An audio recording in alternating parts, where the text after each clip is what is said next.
From the Cronkite studios in downtown Phoenix, this is Cronkite News. New updates in the case against Diane Douglas and what the board intends to do moving forward. Plus, Arizona high schools are struggling to get students to college, but one Valley school may have found a solution. And an iconic cartoon property may be up for grabs in the near future, but who will buy it? Cronkite News starts now. Good evening and welcome to Cronkite News. I'm Yahaira Hawkes. And I'm Jake Gaden. Thanks for joining us. The fight between Superintendent of Public Instruction Diane Douglas and the State Board of Education is at a new level tonight. The board filed suit against Douglas in a lower court of appeals today. Cronkite News education reporter Kendall Bartley has been following this story and joins us with the latest. The issues: remote access to documents for investigators looking into misconduct allegations against teachers, as well as duplicate website. Virtual access became an issue after hostilities prompted the Board of Education staff to move out of the Department of Education building back in May. Board staff says they were not allowed virtual access to documents needed to investigate teachers accused of misconduct. Meanwhile, Douglas filed a special action against the board, asking whether she had the authority to fire its staff and force them back into their offices. That effort was dismissed. But the board still does not have access to those documents, prompting today's lawsuit, which argues that, quote, the lawsuit is the unfortunate result of the Superintendent of Public Instruction's stubborn refusal to execute policies approved by the Board of Education, end quote. On top of all of this, the board is also suing over Douglas's, quote, failure to take down the board's old website, which is maintained by the department, and sent traffic to the new website. We reached out to members of the Board of Education as well as Douglas's office for comment on the lawsuit. Charles Tack, Deputy Public Officer for Douglas's office, did return our call, but said Douglas has not yet had a chance to look at the paperwork that was filed. In the broadcast center, Kendall Bartley, Cronkite News. The U.S. Secretary of Education is calling on government leaders to invest more money in schools and less in other aspects of local and state government. Cronkite News reporter Adriana Barajas is live in our Washington, D.C. bureau with the story. Adriana? Education Secretary Arne Duncan says it's time to end the school-to-prison pipeline by investing in teachers instead of prisons. The plan he presented today at the National Press Club would shift 20% of state and local correctional expenditures toward teacher salaries in areas where it is most needed. He states in the long term, this will dramatically decrease the number of people in prison. We'd love to give every teacher across the nation a raise, every principal a raise. But if we focus on those communities where the children have the greatest need, where frankly long term, when we fail to educate, the vast majority get locked up. If we could have make a real difference there, I think you change this for decades to come. Duncan cannot order the change. He is asking for bipartisan support to move forward with this plan. I asked prison reform advocate Donna Ham about Duncan's plan. She thought it was a great proposal, but that it should fund prevention programs as well as teacher salaries. Live in Washington, D.C., Adriana Barajas, Cronkite News. Many high school students dream about their future, and that may include college. But in Arizona, going to certain high schools may leave a better chance of achieving that goal. I talked to a senior at Desert Vista High School to find out what he's doing to make sure his college dreams come true. Well, I'm a very hardworking individual, and I try to be as much involved in my community as much as possible. In Arizona, not every high school student is given the same opportunities. And I just do everything I can to really make sure when I am doing something, I'm putting everything into it.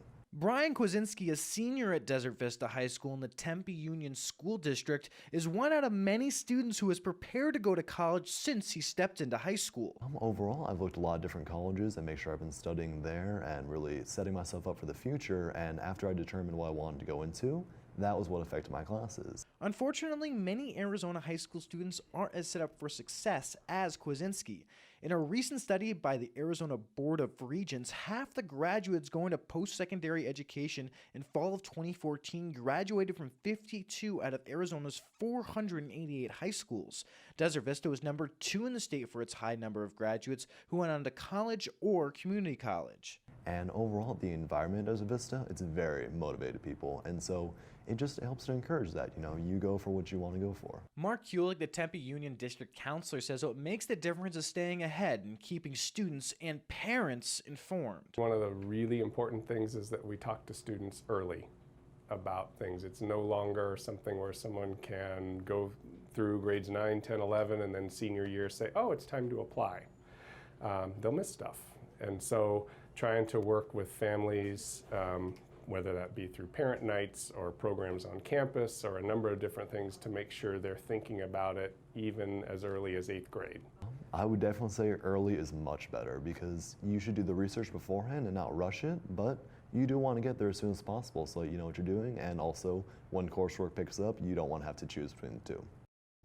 Kowinski plans to major in entrepreneurship and operations management in college. His top schools include University of Arizona, Fordham University, Miami Ohio University, Creighton University, and Tulane. The U.S. Department of Education has released a new report that shows that the federal student loan default rate has decreased. The default rate for students who started repaying their loans in 2012 was 11.8%.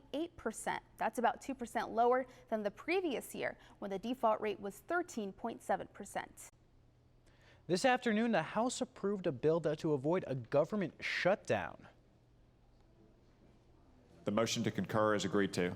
The House voted follows a vote by the Senate, who overwhelmingly approved the bill. The deadline to pass the bill was tonight at midnight, but the vote by both the House and the Senate will assure government funding until December 11th.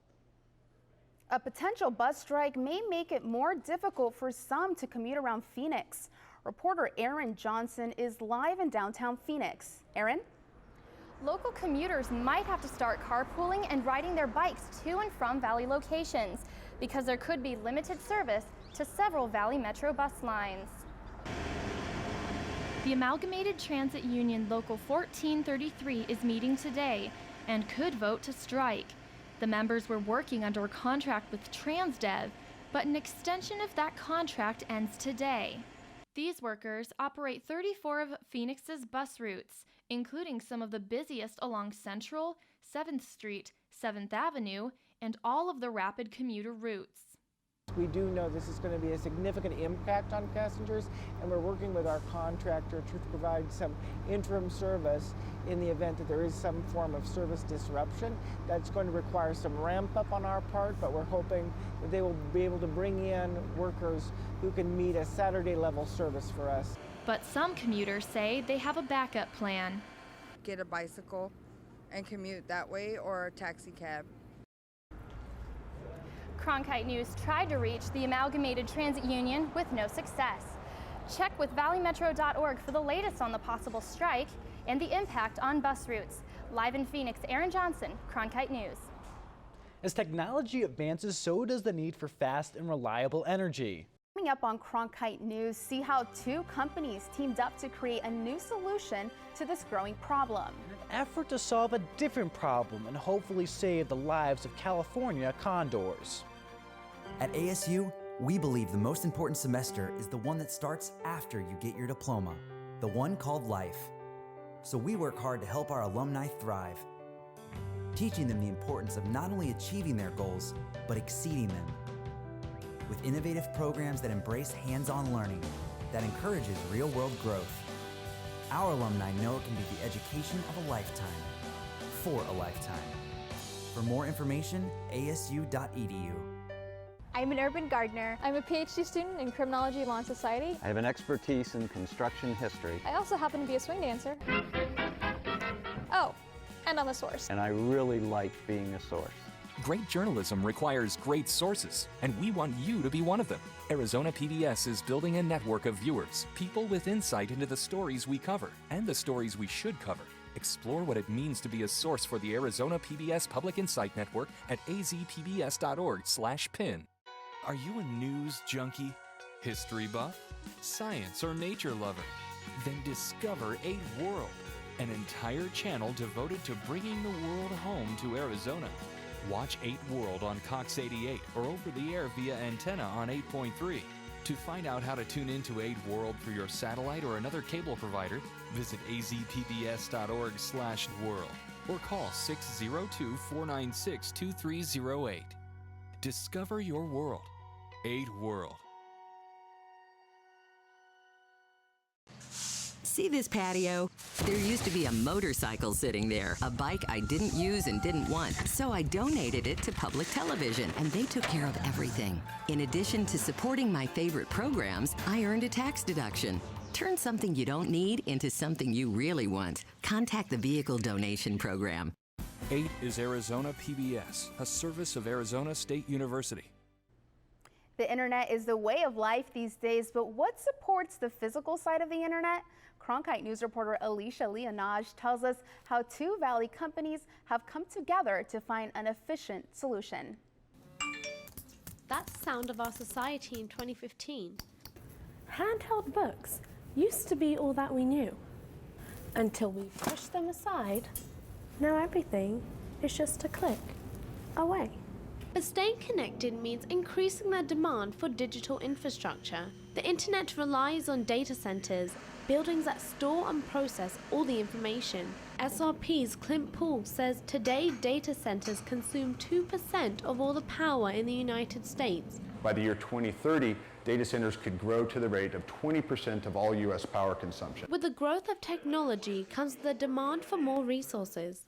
All of these things are driving the expansion of the internet. Physically, that means more telecommunications cables, more data centers bring more power lines. Yet SRP spokesperson Jeff Lane says the utility is staying ahead of the curve. This is the first time it's been done in the world where a modular data center has been plugged into essentially an SRP power station. SRP teamed up with Baselayer, a Valley technology company that constructs the modular data centers.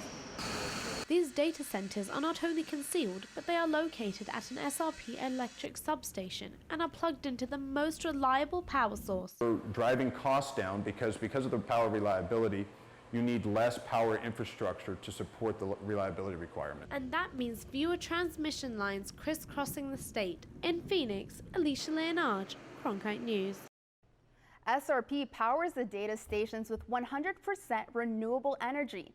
This is through the Renewable Edit Credit Program. The north rim of the Grand Canyon and campgrounds in the Kaibab National Forest are preparing to close down services as the main tourist season draws to a close. Jacob Lake and Demote campgrounds will close on October 15th. Big Springs cabin rentals will stay open until November 30th, which allows the last day people can use firewood cutting permits. In the Grand Canyon most north rim, services will shut down on October 16th. The North Rim will remain open until December 1st. Campground reservations end on October 31st, with the campground reverting to backcountry standards. The South Rim remains open year-round. Environmentalists say too many condors are dying at the hands of hunters, despite what they call a simple solution. Cronkite News reporter Ebony Johnson joins us with more on this latest effort to expand the use of non-lead ammunition. After another California condor has died from lead poisoning, the Arizona Game and Fish Department has decided to provide non-lead ammunition at all regional game and fish offices. When you come to a shooting range, your target is paper, and cleaning up bullet fragments isn't a concern. But outdoors, it's a different story. Environmentalists say too often hunters leave animal carcasses with lead fragments behind, and that kills condors, which feed on the dead animals. Gun expert Jesse Hansen says that the lead-based ammo is in fact dangerous for wildlife. I think the best solution is education, is teaching new hunters about the environment and about the effects of lead on the environment. To help save the birds, the Arizona Game and Fish Department has expanded the condor recovery program in hopes to decrease lead poisoning in wildlife. The problems with the non-lead ammunition is that it's not readily available in small town. And so we instituted a lead reduction program where we have hunters voluntarily using non-lead ammunition. Hunters say it's the cost of the bullets that's the real problem. Prices can be up to $10 more per box for the lead-free bullets compared to the traditional version. Regardless, Zufelt is certain that with time, this program will continue to grow. As with any program, when it first starts, it's going to be slower, and so the word is getting out. People are coming and asking us for ammunition, which is great. Hunters take care of the environment more than pretty much everybody else out there, because again, it's their passion, it's their hobby. If they don't keep it nice, it won't be there for them late in the future. According to the Game and Fish, between 85 to 91% of hunters have voluntarily agreed to use non-toxic ammo in the Condor Corps range. In the Broadcast Center, Ebony Johnson, Cronkite News. 3D printing is a new technology that soon could be used to create anything. Coming up next on Cronkite News, how one boy hopes that this technology will help him become an NBA star. And a shortage of experienced inspectors may be leaving many X-ray machines out of date and unsafe. Tap into the art scene from coast to coast. Join the Art Beat Nation, a weekly series where you'll experience a rich cultural tapestry of art stories from across America. Meet artists, writers, composers, and performers setting the pulse of the arts in America now. Join us for a brand new episode of Art Beat Nation. Sunday at 5 on 8HD.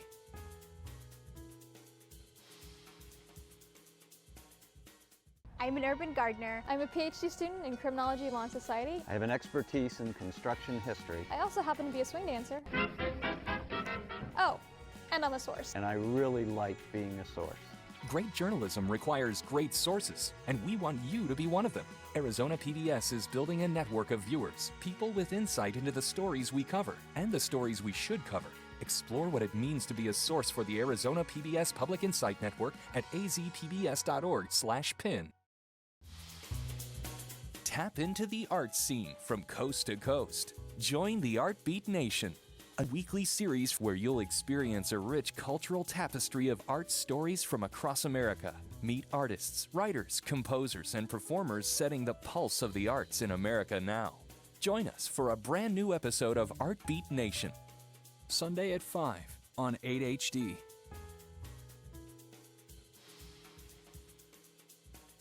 The Office of the Auditor General is raising some red flags regarding X-ray inspections in state health facilities. The auditor's report noted that the Arizona Radiation Regulatory Agency is not keeping up with their X-ray inspections of various statewide health facilities. According to the data, as of June 2015, nearly half of the 2,700 facilities reviewed were overdue for inspection. Back in 2009, we were 26% overdue rather than 50% overdue. And because we had a staff reduction about that same time, we just gradually kept going up. Officials at the ARRA said there are only 4 X-ray technicians licensed to conduct inspections in Arizona because the state isn't giving funding for more. For complete coverage of this story, go to cronkitenews.azpbs.org. For athletes with physical disabilities, the cost to compete is high, but a revolutionary piece of equipment is providing an option to families. Cronkite News reporter Torrance Dunham talked to a company based out of Los Angeles who's using this equipment to create parts for prosthetic legs. Ezra Freck, like most other kids his age in Southern California, loves the Lakers and wants to grow up to play in the NBA. I've always loved sports since I was a baby. It's always been a part of my life. If I had 5 minutes to do anything I want, I would spend it playing sports. Sports, I can't even explain what it's done for me, because when I play sports, I really don't feel different. I feel at home. Ezra was born with congenital leg differences. So he was born missing his left knee, left fibula, and 4 fingers on his left hand. Like most athletes with physical disabilities, Ezra relies on prosthetics to be able to compete in sports.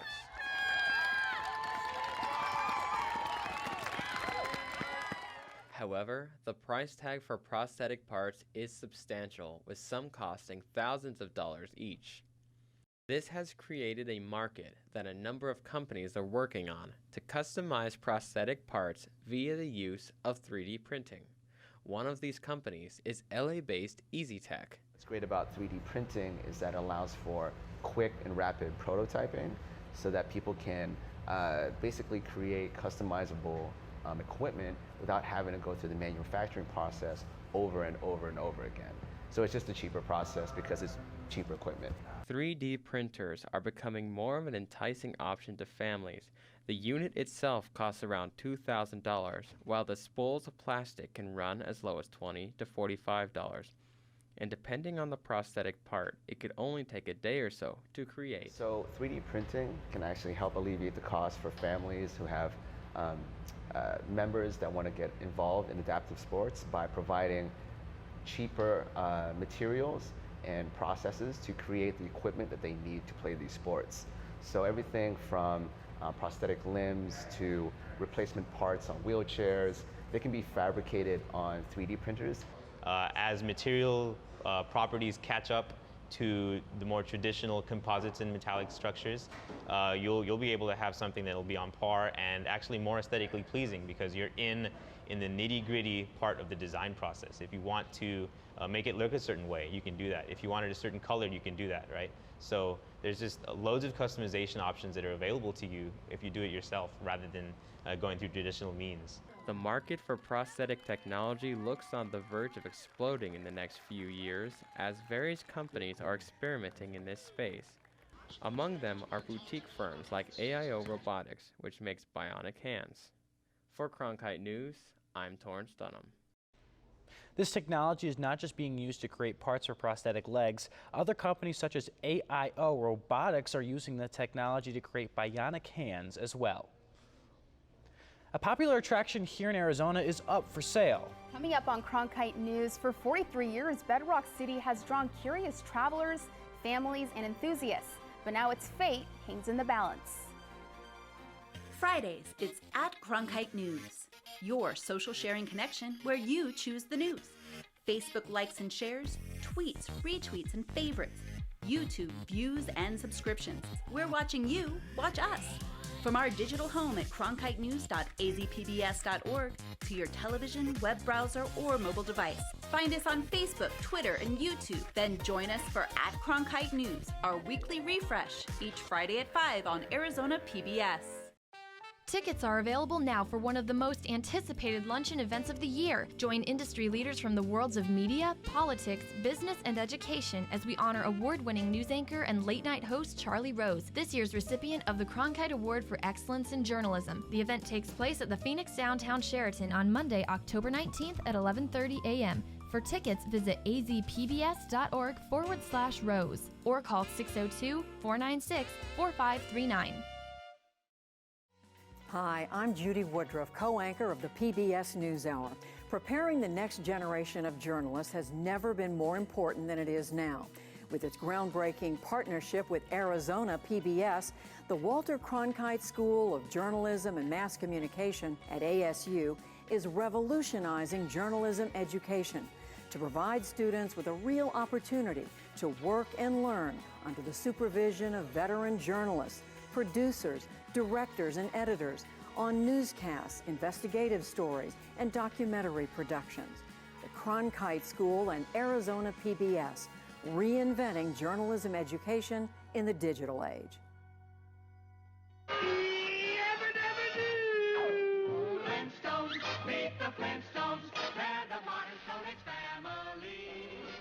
It's the beloved cartoon about the modern Stone Age family, but the future of one Arizona theme park based on these Hanna-Barbera characters of the past is rocky. Cronkite News reporter Lenny Wynn brings us up to date.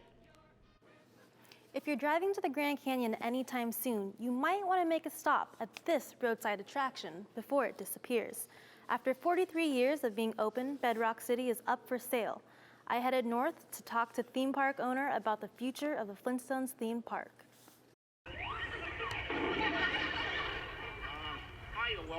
Bedrock City is a place most people have only seen in cartoons. But if you make it up to northern Arizona, you can see the cartoon city for yourself. 30 miles south of the Grand Canyon, you can find what one visitor calls a different planet. You can visit the house of your favorite Flintstone character, watch old cartoons in the theater, and even slide down the tail of a dinosaur. Visitor Jared Elizaris says, it was the giant Fred Flintstone that made him stop his car and check it out. I just thought it was worth stopping by. But this may be one of the last times he or anyone else gets a chance to see this place. Park owner Linda Speckles says she's selling Bedrock City. I'm an old lady. I need to move on with my life. But mainly I want to spend more time with my family, and I just haven't had time operating the business. Her late husband built the park 43 years ago, and she's been running the place herself. She's not the only one moving on. RoadsideAmerica.com says attractions like this one have been disappearing from the American highways. They're just kind of a sign of an older time when people would trek across the United States instead of flying. You would stop by any little thing that caught your eye. As to the fate of the attraction, the owner says the new owners will have to renegotiate the licensing with Hanna-Barbera if they want to keep the Flintstones theme. She sees the property as a location for a new hotel or even a casino. Bedrock City is listed for $2 million. And one more interesting note, today is the 55th anniversary of the show's debut. I'm Linny Nguyen, Cronkite News. That's it for Cronkite News tonight. Thanks for joining us. For the top Arizona stories anytime, go to cronkitenews.azpbs.org. Was that better that time?